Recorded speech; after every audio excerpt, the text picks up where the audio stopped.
Sir Enrico, meron po kayong importanteng kailangang malaman tungkol kay Angel. Talaga ni Mara, ligtas ka.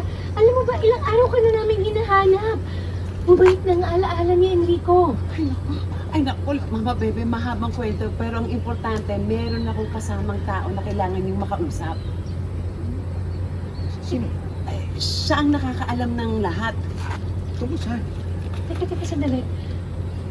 Parang kilala kita. Alfred Balastas? Kaibigan ka ni Tisoy, di ba? Bakit kayo magkasama ni Lady Mara? Ay naku, tama ka, Mama Bebe.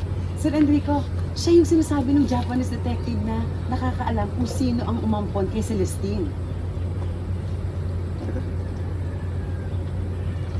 Kilala mo umupon sa anak ko? Saan mo pinampun? Sir Enrico, Ano? ang nawawala mong anak ay walang iba kundi si Angel. Ha? Si Angel? Ako po.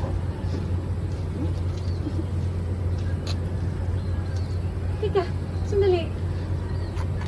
Ang alam ko, pinaampon sa akin ni Tisoy si Angel bago siya namatay. Ang sabi sa akin ni Tisoy, anak niya si Angel. Hindi yan totoo, bebe. Gawa-gawa lang namin ito din yan.